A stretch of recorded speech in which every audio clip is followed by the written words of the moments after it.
Heads up, Bears Nation. Millions are on the line in a risky political game with the new stadium, and Springfield is not happy. Are they risking it all before getting the green light?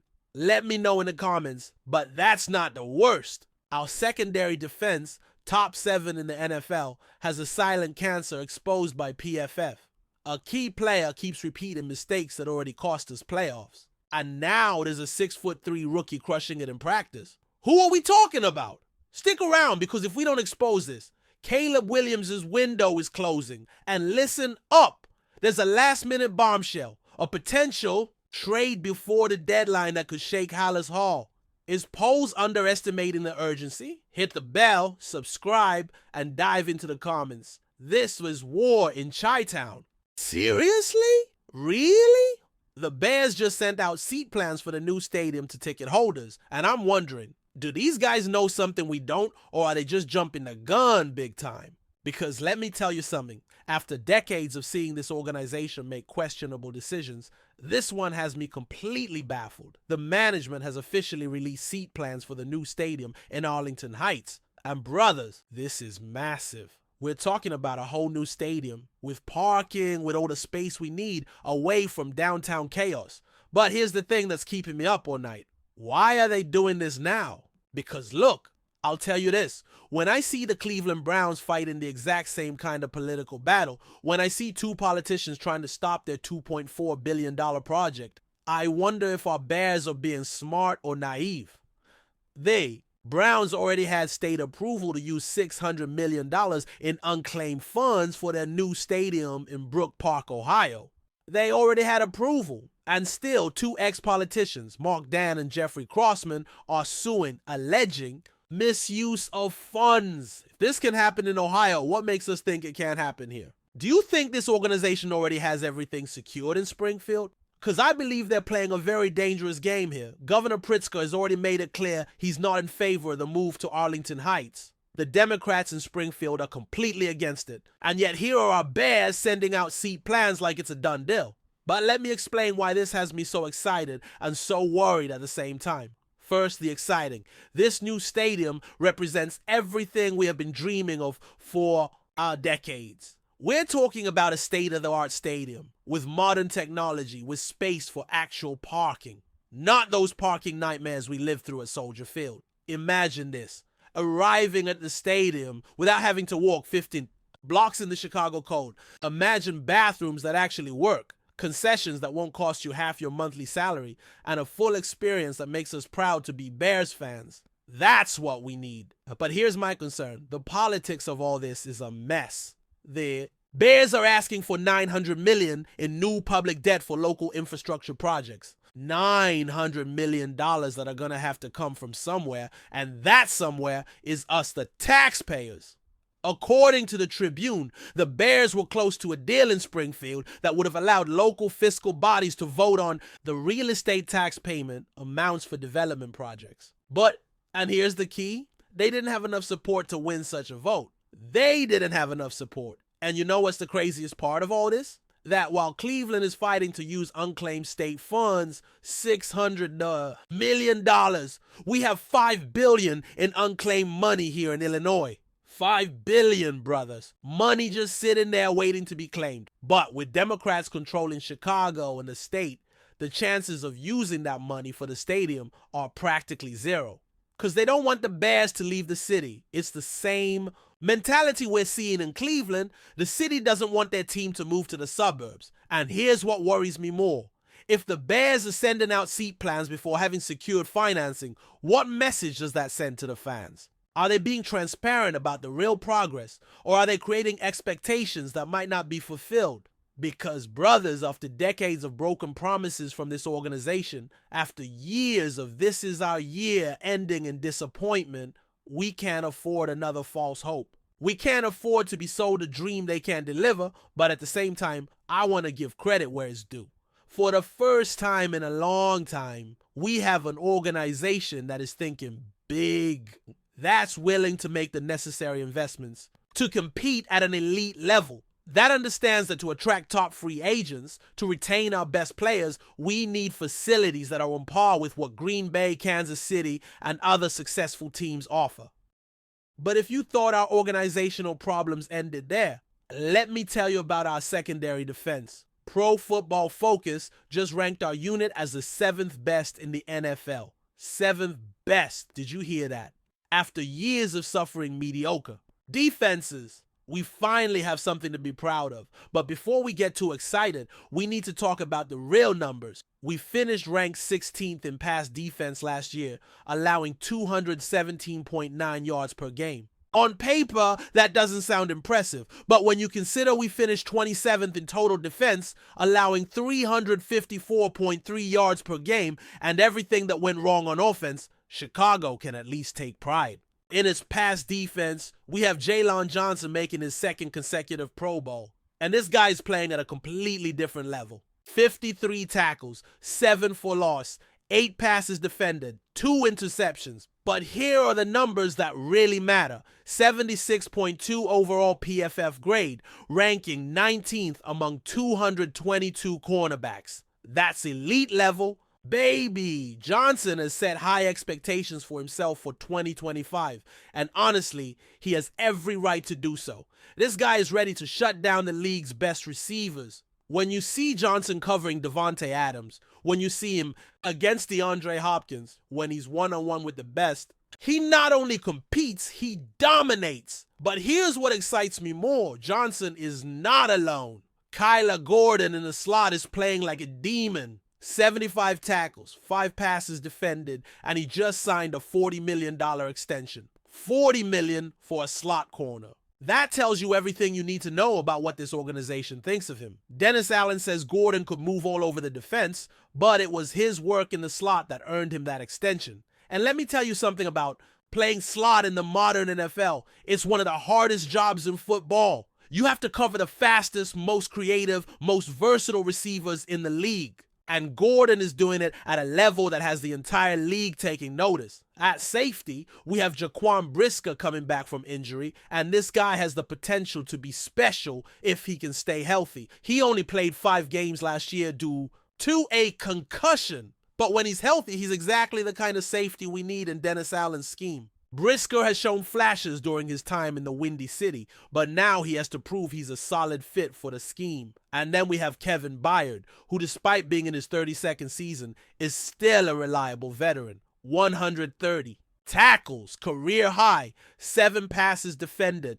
2 sacks, and 1 interception. This guy is playing like he's 25, and he's going to be a key leader for Chicago as the last line of defense. But here's the elephant in the room, and it's a big elephant. Tyreek Stevenson is still our weak link. And when I say weak link, I mean this guy is actively hurting our team. John Costco from Pro Football Focus puts it plainly, the Bears boast a mix of experienced veterans and young stars in what has become a very solid secondary. Cornerback.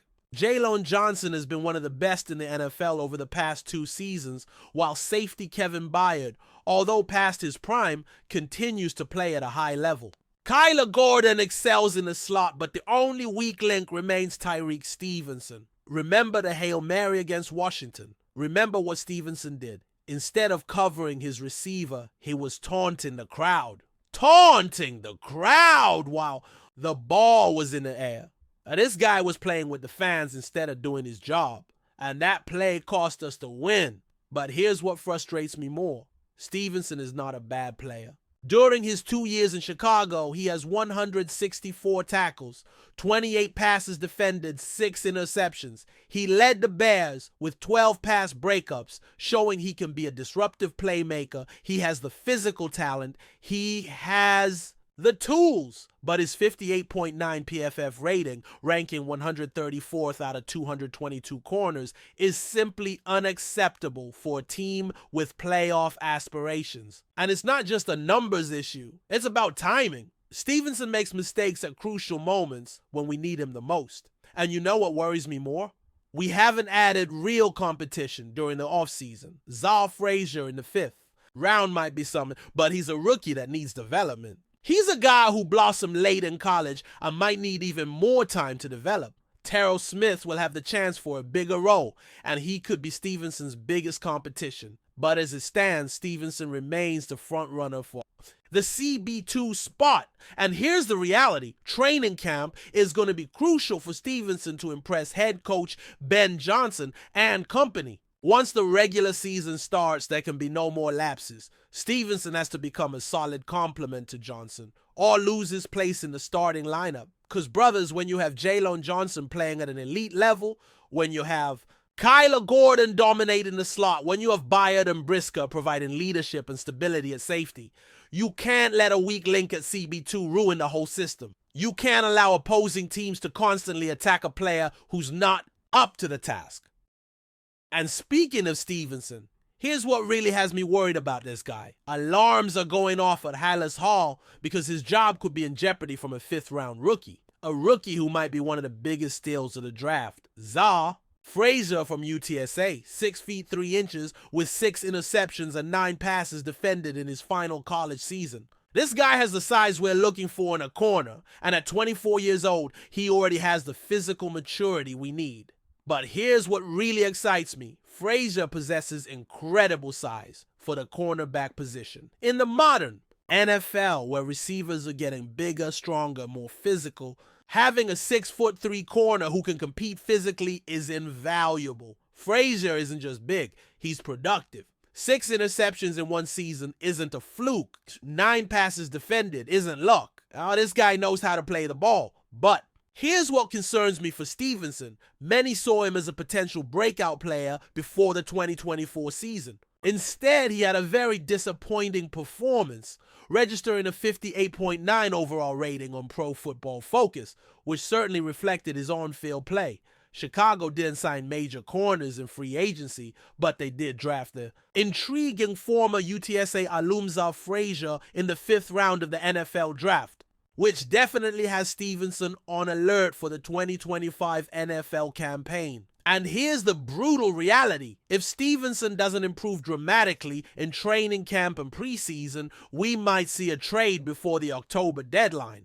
And I wouldn't blame them, because let me ask you something. How many times can we allow a player to cost us important games? How many times can we watch the same kind of mental errors we saw against Washington? How many times can we see a player drafted in the 2nd round not live up to expectations? Stevenson was seen by many as a potential breakout player before 2024. He had all the physical tools, had shown flashes in his rookie year, and seemed ready to make the leap. But instead of progression, we saw regression. Instead of consistency, we saw more mental mistakes. Will the Bears move Stevenson this offseason? Probably not. But there's no doubt his job could be in jeopardy if Frazier has a strong training camp and a solid preseason. That could then, in turn, lead to Stevenson possibly being traded before the fall trade deadline.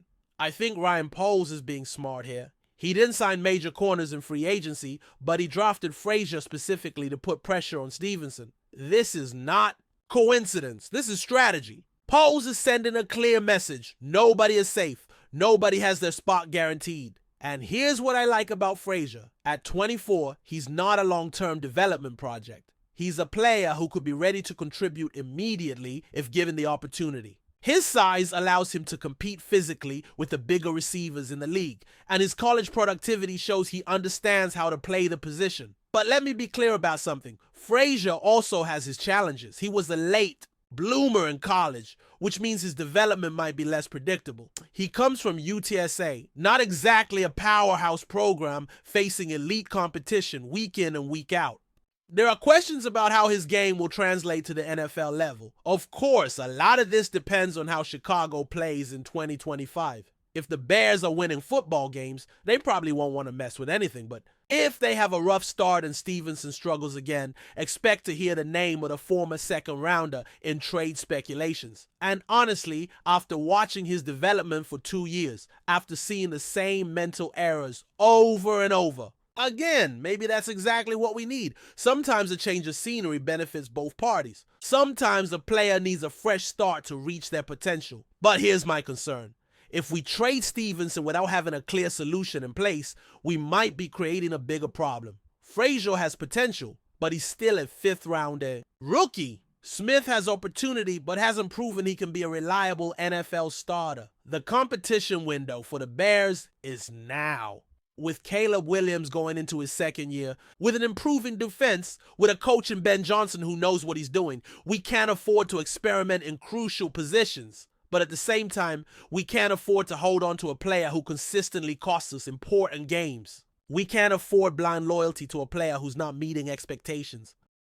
Look, brothers, these 3 news items tell us everything we need to know about the current state of our organization. We have leaders who are thinking big with the stadium. We have a secondary defense that's among the best in the league. But we also have weak points that need to be addressed immediately. The stadium topic is fascinating because it shows an organization that's finally willing to make the necessary investments to compete at an elite level. But it also shows an organization that might be underestimating the political complexity of making this happen. When I see what's happening in Cleveland, when I see how 2 ex-politicians can stop a project that already had state approval, I wonder if our Bears are being naive. But at the same time, I respect their ambition. I respect that we finally have leaders who understand that to attract top free agents, to retain our best players, we need facilities that are on par with what successful teams in the league offer. The situation with our secondary defense is equally complex. We have elite pieces in Johnson, Gordon, Byard, and potentially Brisker. But we also have a clear weak link in Stevenson that's threatening the effectiveness of the entire unit. And the potential trade situation with Stevenson shows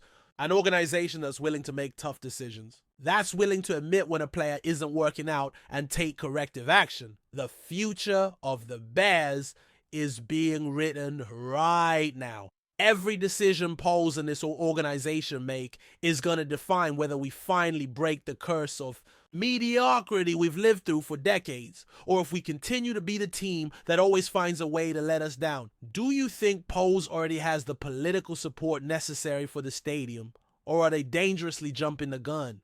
Can our secondary defense really be elite with Stevenson as the weak link? And does Stevenson deserve one more shot, or is it time for Frazier to take his place? These are the questions that are going to define our 2025 season. And you, the most passionate family in the NFL, need to be here with me for every answer. Because when these decisions become reality, when we see if these plans work or fail, we're going to be the first to know.